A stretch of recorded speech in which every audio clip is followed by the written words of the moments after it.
Hi friends, எல்லாருக்கும் ஒரு வணக்கம். எல்லாரும் எப்படி இருக்கீங்க? இன்றைக்கி டியூஸ்டே கோயிலுக்கு போயிட்டு வந்தாச்சு. இந்த 48 நாள் தைப்பூச விரதத்தில் எப்பொழுதுமே நான் எவ்ரி டியூஸ்டே வந்து முருகன் கோயிலுக்கு போயிடுவேன். அது போயிட்டு சாமி கும்பிட்டுட்டு நான் வந்தால் தான் எனக்கு ஒரு நிறைவாக இருக்கும். நடந்தும் போகிறேன். ஒரு ஒரு நாள் ஒரு ஒரு தடவை நடந்து 2 வீக் நடந்து போனேன்.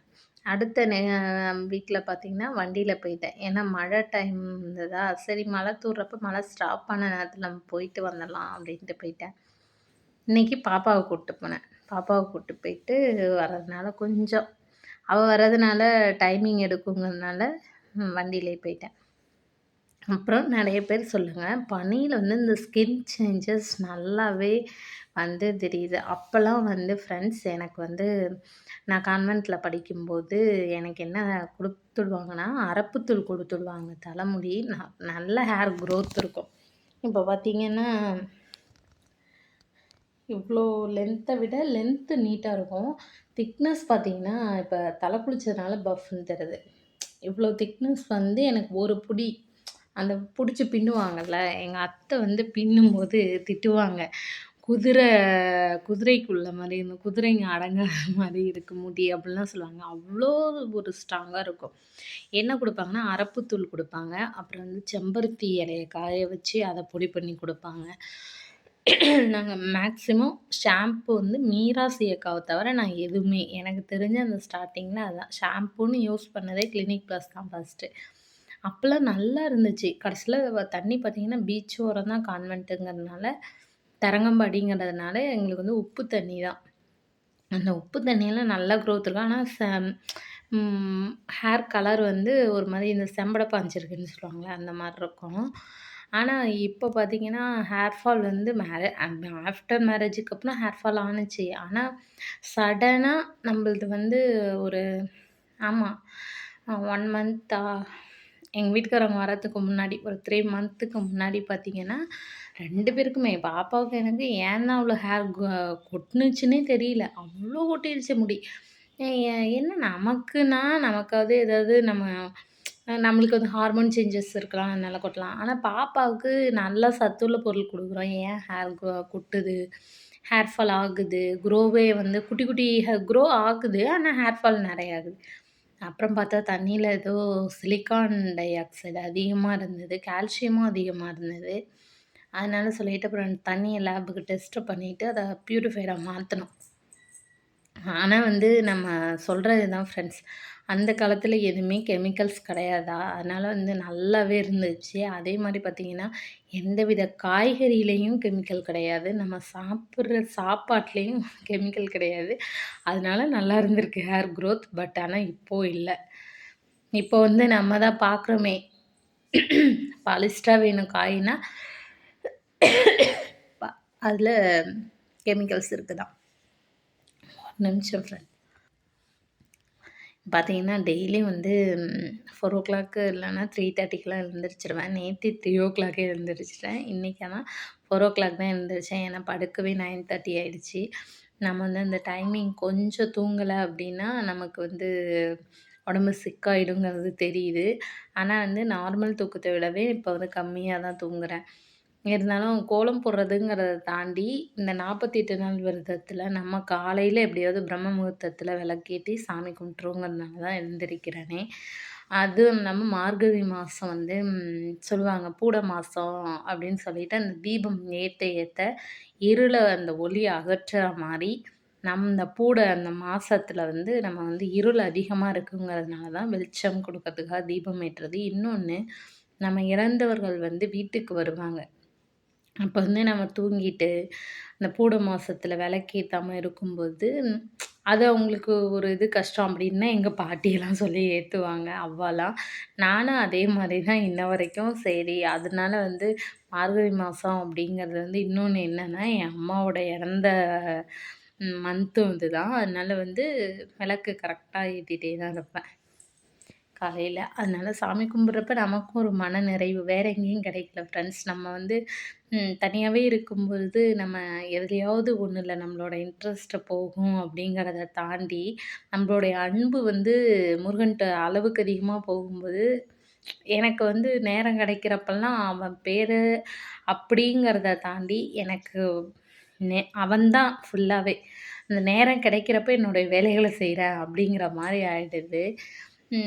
நான் வந்து இன்னைக்கு எவ்ரி டியூஸ்டே வந்து லாங் வீடியோ போடுவேன்னு சொன்னேன். லாங் வீடியோ வந்து நெறைய பேர் வந்து லைக் பண்றது இல்லையா? என்னன்னு தெரியல. அத ஓப்பன் பண்ணி ரொம்ப பார்க்கறதும் கிடையாது. சரி, யாரோ ஒருத்தராவது பார்ப்பாங்க. எனக்கு ஒரு வியூஸ் இருக்கும்போது கூட நான் சந்தோஷப்படுவேன். அதுமாரி ஒரு ஒரு சப்ஸ்கிரைபரா தான் ஃப்ரெண்ட்ஸ் எனக்கு வந்து இம்ப்ரூவ்மெண்ட் ஆனாங்க. மார்ச் பார்த்தீங்கன்னா, போன லாஸ்ட் மார்ச் நாங்க வந்து யூடியூப் ஓப்பன் பண்ணேன். அதுக்கு முன்னாடி ஒரு தடவ ஓப்பன் பண்ணிட்டு அத நான் டச்சப்பே பண்ணல. ஆனா, இந்த லாஸ்ட் மார்ச் தான் நானும் எங்க பாப்புவும் சேர்ந்து, சரி யூடியூப் ஓப்பன் பண்ணுவோம் அப்படின்னு சொல்லிட்டு பண்ணோம். ஆனா, இதுவரைக்கும் வந்து 793 சப்ஸ்கிரைபர். ஆனா, இத ரீச் பண்றதுக்குள்ள நான் இடையில இத ஒரு தடவ லாக் ஆயிடுச்சு. எப்படி லாக் ஆனுச்சுன்னா, நான் தான் ஏதோ பண்ணிட்டேன் செட்டிங்ஸ்ல. ஆனா வந்து பார்த்தீங்கன்னா, நம்மளுக்கு அந்த சப்ஸ்கிரைபர்ங்கிறது எல்லாரையும் மாரி டக்கு டக்குன்னு அந்த ஒரு சப்ஸ்கிரைபர் கிடைக்க 1 வாரம் கூட ஆகும். அப்படி மாறி, மாறி, மாறி, மாறி தான் இதுவரைக்குமே ரீச் ஆயிருக்கு. பரவால்ல ஃப்ரெண்ட்ஸ் எல்லாரையும் நம்ம வந்து சப்ஸ்கிரைப் பண்ணுங்க அப்படின்னு நம்ம சொல்லக்கூடாது. ஏன்னா, அவங்கவங்களுக்கு விருப்பங்கள் இருக்கும். யாருடைய விருப்பு வெறுப்புகளையும் நம்ம போய் தலையிடக்கூடாது. புடிச்சிருந்தா கண்டிப்பா லைக் பண்ணுங்க. சப்ஸ்கிரைப் பண்ணுங்க, ஷேர் பண்ணுங்க. அதுக்கப்புறம் இன்னைக்கு ஒரு முக்கியமான ஒண்ண பத்தி சொல்லணும். நெறைய பேர் வந்து கண்டங்கள், அதாவது ஜாதகம்லாம் பார்ப்பீங்க, தோஷங்கள்லாம் இருக்கு. சின்ன குழந்தைய தத்தம் பண்ணி குடுக்கறது, இதெல்லாம் பார்த்துருப்பீங்க. அப்படி உங்களுக்கு ஏதாவது ஒண்ணு இருந்துச்சுன்னா, நான் ஒரே ஒரு இது சொல்றேன். இது வந்து எனக்கு தப்பா, ரைட்டா? ஆனா நான் சொல்ற விஷயம் உண்ம. அத நீங்க நம்புறீங்களா? நம்பலையா? அப்படிலாம் எனக்கு தெரியாது. ஆனா, எனக்கு என் தாத்தா, பாட்டி சொன்னத நான் உங்ககிட்ட சொல்றேன். திருக்கடையூர் அபிராமி அம்மன். எல்லாருமே வேண்டி வேண்டி போறது. அது என்னுடைய நேட்டிவ்க்கு பக்கத்திலேயே 3 கிலோமீட்டர்ல உள்ள கோயில்.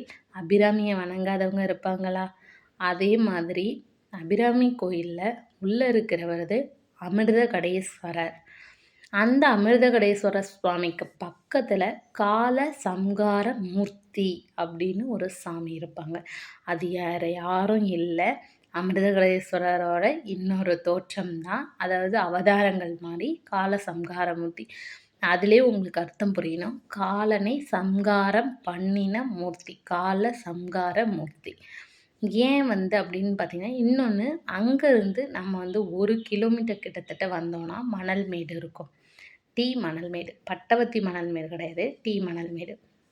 அங்க மார்க்கண்டேயர் ஸ்ரீ மார்க்கண்டேயர் திருக்கோயில்னு இருக்கும். இது என்ன அப்படின்னா, இது ஒரு ஸ்டோரி. அதாவது ஒருத்தருக்கு ஒரு அப்பா, அம்மாவுக்கு ஒரே பையன். அவன் வந்து 16 அவனுக்கு போய் ஜாதகம் பார்க்குறாங்க. இவனுக்கு வந்து 16 வயசுல இவன் இறந்துருவான் அப்படின்னு சொல்றாங்க. சரின்னு சொல்லிட்டு அவருக்கு என்ன பண்றதுன்னே தெரியல.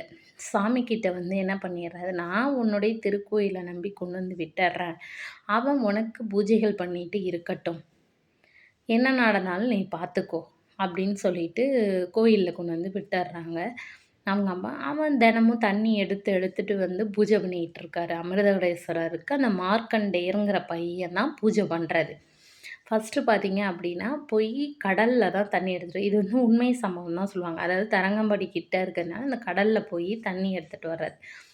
தண்ணி எடுத்துட்டு வந்து ஃபர்ஸ்ட்டு டைம் பண்ணும்போது அவருக்கு 16 வயசு ஆயிடுச்சு. எடுத்துட்டு வந்து ஃபர்ஸ்ட்டு முதல் தட முதல் தடவை பண்ணும்போது பார்த்தீங்கன்னா, அந்த யமன் வந்து தடுத்துறாரு. இவரு வந்து உள்ள கோயிலுக்குள்ள வந்துடுறாரு. ஃபர்ஸ்ட்டு தடவ விட்டுர்றாரு. 2வது தடவ பார்த்தீங்கன்னா, சாமிகிட்ட வந்து சொல்றாரு. நான் போனேன். இந்த மாரி யமன் தடுத்து சரின்னு 2வது தடவ என்ன சொல்றாரு அப்டின்னா, அங்க கிணறுகள் இருக்கும். சுரங்கத்தில தண்ணி இருக்கும் இல்லையா? அந்த சுரங்க வழியா நீ போயி கிணறுல வந்து தண்ணி எடுத்துட்டு வா. நான் அந்த தண்ணிய எடுத்துட்டு வந்து பூஜை பண்ணேன். அப்படி போகும்போதும் 2வது தடவையும் யமன் வந்து திறத்துறாரு. அப்பயும் சாமி வந்து உடனே தண்டிக்கல யமனையும். ஃபர்ஸ்ட்டு தடவையும் விட்டுர்றாரு. 2வது தடவையும் விட்டுர்றாரு. வார்ன் பண்ற மாரி விட்டுர்றாரு. 3வது தடவ பார்த்தீங்க அப்படின்னா, கோயிலுக்குள்ளேயே ஒரு லாங்கான இடம். கடைசியில உள்ள ஒரு நீ வந்து சுரங்கத்துக்கும் போக வேணாம், கடற்கரைக்கும் போக வேணாம். நீ வந்து கோயில்ல உள்ள கிணறுல போய் தண்ணி எடுத்துட்டு வந்து எனக்கு பூஜை பண்ணு அப்படின்னு சொல்லும்போது, எடுத்துட்டு வரும்போது அவர துரத்திக்கிட்டே வராரு யமன். ஏன்னா, அவனோட 16 வயதில அவன் இறந்துடணுங்கிறது விதி. அப்படி அந்த 16 வயசுல இறந்துடணுங்கிற விதினால துரத்திக்கிட்டே வரும்போது என்ன பண்றாங்க அப்படின்னா, சுவாமி பாதத்தில வந்து அவர் விழுந்துடுறாரு. பாசக்கயிற வீசிர்றாரு யமன். அ யமன் பாசக்கயிறு வீசினோனே, உடனே வந்து யார்கிட்ட? சிவன்கிட்ட வந்து சரணடைஞ்ச ஒருத்தர பாசக்கயிற வீசும்போது, டக்குன்னு சாமி கோபம் வந்து, டக்குன்னு யமன வந்து சம்ஹாரம் பண்ணிர்றாரு. யமனோட தலைய சம்ஹாரம் பண்ணி, அந்த தலை போயி கடல்ல விழுந்துருது. கடல்ல விழுந்தோனே, சாமி வந்து சொல்றாரு, "உனக்கு என்றும் 16 வயது." அப்படின்னு சொல்லி மார்க்கண்டேயருக்கு அந்த வரத்த குடுக்குறாரு. "என்னைக்குமே உனக்கு 16 வயசு தான்." அப்படின்னு சொல்லி குடுத்து, அவருடைய அந்த 16 வயதில இருந்த அந்த சாபத்தை, அந்த விதிய மாத்தி சொல்லிர்றாரு. அப்புறம் பூமாதேவி வந்து யமனோட ஒய்ஃப். அவங்க வந்து மடிப்பிச்ச கேட்டு, திரும்பவும் யமனோட தலைய வச்சு தான் யமன் வந்து இதுதான் கதை. இது யமசங்காரம் அப்படிங்கிறது கோயில்ல வருஷா வருஷம் நடக்கும். இதில வந்து பண்டாரமும் வருவாங்க. தர்மபுரம் ஆதீனத்துலேருந்து பண்டாரம் வந்து இந்த யமன சம்ஹாரம் பண்ற நிகழ்ச்சி நடக்கும். ரொம்பவே சூப்பரா இருக்கும். அவ்வளோ பேர் வந்து பார்ப்பாங்க. நான் காலேஜ் படிச்சதுலேருந்து, ஸ்கூல் படிச்சதுலேருந்து போய் பார்ப்பேன். அப்புறம்லாம் இங்கே வந்ததுனால என்னால போக முடியல ஃப்ரெண்ட்ஸ். ஆனா வந்து இதுதான் அதோட கதை. அப்போ வந்து நம்மளுக்கு ஜாதகத்திலயோ, விதியிலயோ ஏதோ மாற்றங்கள் இருந்தா கண்டிப்பா வந்து 60 வயசு, அதாவது 50 வயசு நம்மளுடைய அந்த 10 வயசுகள் முடியும் பொழுது கண்டிப்பா சம்ஹாரமூர்த்திக்கு போய் சில பேர் வந்து அர்ச்சனை பண்ணுவாங்க. ஆனா அது பண்ணணும் தான். அதே மாரி அம்பாள், அம்பாள் எடுத்துட்டிங்கன்னா, அபிராமிய பொறுத்தவரைக்கும் ரொம்ப, ரொம்ப, ரொம்ப, ரொம்ப ஒரு பிரசித்தி பெற்ற ஆலயம்ங்கிறது வந்து திருக்கடையூர் அபிராமி. அமிர்தகடேஸ்வரர் கூட பின்னாடி தான் சொல்லுவாங்க. ஆனா அபிராமிய தான் ஃபர்ஸ்ட்டு சொல்லுவாங்க. ஏன்னா உள்ள இருக்கிற லிங்கம் சிவனுக்கு பேரு அமிர்தகடேஸ்வரர், அம்பாளுக்கு பேரு அபிராமி. மத்தபடி வந்து நூற்றுக்கால் மண்டபம் இருக்கும். ஆயிரங்கால் மண்டபங்கள் இருக்கும். கோயில் நல்லாவே இருக்கும். இப்ப ஆனா பராமரிச்சுட்ருக்காங்க. முடிஞ்ச அளவுக்கு உங்களுக்கு 60 வயசு ஆகும்போதோ, இல்ல ஏன்னா சில பேருக்கு 60 வயசுல சில கண்டங்கள் இருக்கலாம். எல்லாருக்குமே இருக்குமாங்கிறது கிடையாது. 60, 70, 80 அத தான் வந்து சதாபிஷேகம்னு சொல்லுவோம். அப்புறம் 60ஆம் கல்யாணம், சதாபிஷேகம் எனக்கு அப்புறம் தெரில ஃப்ரெண்ட்ஸ் 80, 100 இதெல்லாம் பண்ணுவாங்க. எங்க பாட்டியோட அவங்க தங்கச்சிக்கு 80 வரைக்கும் பண்ணிட்டாங்க. எங்க அவ்வாவுக்கு 80லாம் தாண்டிடுச்சு. 90 தாண்டி இருக்கும். இருக்காங்க பாட்டி. வந்து எல்லாரும் நல்லா இருக்கட்டும். அந்த காலத்து சாப்பாடு இன்னும் அவங்கள உயிர் வாழ வச்சுட்ருக்கு. அதுவும் நடைப்பயணம். இது எல்லாம் தான் அவங்கள நல்லா வச்சிருக்கு. நம்ம வீட்டுக்குள்ளேயே முடங்கி போய் நம்ம சாப்பிட்ற ஃபுட்ஸும் மாறிப்போச்சு. வேற இதில எதுவுமே இல்ல. இதில ஏதாவது தவறுகள் இருந்தா கண்டிப்பா சொல்லுங்க. நான் திருத்திக்கிறேன். அப்புறம் இது வந்து இந்த விஷயத்த உங்களோட ஷேர் பண்ணிட்டேன்னா, இது வந்து பண்ணணும்னு நெனச்சேன். அதே மாரி ஏற்கனவே ஒரு தடவ சொல்லியிருப்பேன். வைத்தீஸ்வரன் கோயில்ல யார் இருக்கா? நம்ம ஐயன் முருகன் இருக்காரு. அங்க நீங்க போயிட்டு, அங்கேயும் போயி நம்மளுடைய வேண்டுதல்கள், தாலி வரம். அதாவது நம்ம வந்து தாலிய கழட்டி நம்ம போடுறோம்ன்னு வேண்டிட்டோம் அப்படின்ட்டு, நம்ம வேண்டிட்டோம் அப்படின்னா, நம்மளோட ஹஸ்பண்ட் வந்து நீண்ட நாள் ஆயுளோட இருப்பாங்க அப்படின்னு சொல்லுவாங்க. எங்க அவ்வா, தாத்தாலாம் அவ்வாலாம் அப்படிதான் பண்ணாங்க. அந்த ஒரு வேண்டுதல நம்ம செய்யும்பொழுது சில ஆபத்துக்கள தடுக்கலாம்.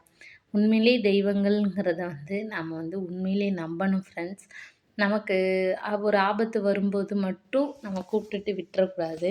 அவர எல்லா நேரத்துலயும் நல்லதுலயும், கெட்டதுலயும், நம்மளுடைய இன்ப துன்பங்கள்லயும் அவர் வந்து கண்டிப்பா அவரோட நம்மளுடைய வாழ்க்கைய பகிரணும். பகிர்ந்தால் மட்டுமே நமக்கு வந்து நம்பிக்கையோட நம்ம ஒரு தடவ நம்பிக்கை வச்சு அவர வணங்க ஆரம்பிச்சுட்டா, அவரு நம்மள விட மாட்டாரு. ஆனா நம்ம மனுஷன் எண்ணங்கள் எப்படி இருக்கும் தெரியுமா? ஹேப்பியா இருக்கும்போது நெனைக்கவே மாட்டோம். அப்படி தானே எல்லாரும் அப்படின்னு சொல்ல முடியாது. அதேமாரி சங்கடங்கள் வரும்போது சொடங்கி போய் உட்காந்துருப்போம். அந்த முடங்கி உட்காந்துருக்கும்போது தான் நம்மளுக்கு இறைவனே கண்ணுக்கு தெரிவார். அதுக்கு தான் சொல்லுவாங்க, சோதனைகள் தரும்போது சோதனைகள் எதற்காக? கடவுளை நினைப்பதற்காகன்னு சொல்றாங்க இல்லையா? அதே மாரி தான். இதெல்லாம் கடந்து நம்ம வந்துடணும் ஃப்ரெண்ட்ஸ். அப்புறம் வந்து இப்போ லீவ் வருது. நம்ம குட்டீஸ்லாம் வச்சு எப்படி சமாளிக்க போறோம்ன்னு தெரில ஃப்ரெண்ட்ஸ். அதெல்லாம் வந்து நம்ம வந்து கொஞ்சம் கொஞ்சமா நான் வந்து டெய்லி பாப்பா பண்ற சேட்டையெல்லாம் உங்களுக்கு போடுறேன். அவ பண்றதெல்லாம் இப்பலாம் ரொம்ப மெச்சூர்டா பிஹேவ் பண்றா. கேள்வியெல்லாம் ரொம்ப நுணுக்கமா, அந்த சில கேள்விகள் கேட்கும்போது ஆப்போசிட்டா எகெயின்ஸ்ட்டா பேசும்போது என்னோட மாமியாரா இருந்தா கூட என்ன அப்படி பேசியிருக்க மாட்டாங்க. நாத்தனார் என்ன பேசவே மாட்டாங்க. இதெல்லாம் நான் ஹஸ்பண்ட் கூட போயிடுவாங்க ஒதுங்கி. ஆனா என் குழந்தை கேட்குற கேள்விக்கு என்னால பதில் சொல்லவே முடியல. ஆப்போசிட்ல எதிர்த்து எதிர்த்து வக்கீல் மாரி போராடி அவள்ட்டேருந்து ஜெயிக்க வேண்டியதா இருக்கு. அப்பயும் நான் ஜெயிக்க மாட்டேன். அவ தான் ஜெயிப்பா. அப்புறம் வந்து கோயில கண்டிப்பா போய் விசிட் பண்ணுங்க ஃப்ரெண்ட்ஸ். சாமிய தரிசனம் பண்ணுங்க. இறைவனோட அருள் கண்டிப்பா கிடைக்கட்டும். முருகன் என அனைவருக்கும் நோயற்ற வாழ்வையும், உடல் சுகத்தையும், நிம்மதியான வாழ்க்கையும் கண்டிப்பா தருவார். கந்தன் எப்பொழுதுமே கைவிட மாட்டார். நம்பினோருக்கு நம்புமிடமெல்லாம், செல்லுமிடமெல்லாம் சிறப்புங்கிற மாரி கண்டிப்பா முருகன் வந்து நிப்பார். இதில எந்தவித மாற்றமும் இல்ல. கண்டிப்பா வீடியோவ பாருங்க ஃப்ரெண்ட்ஸ். உங்களுக்கு இஷ்டம் இருந்தா சப்ஸ்கிரைப் பண்ணுங்க, லைக் பண்ணுங்க. இல்ல திட்டுறதுனாலும் திட்டிட்டு போங்க. Thank you friends.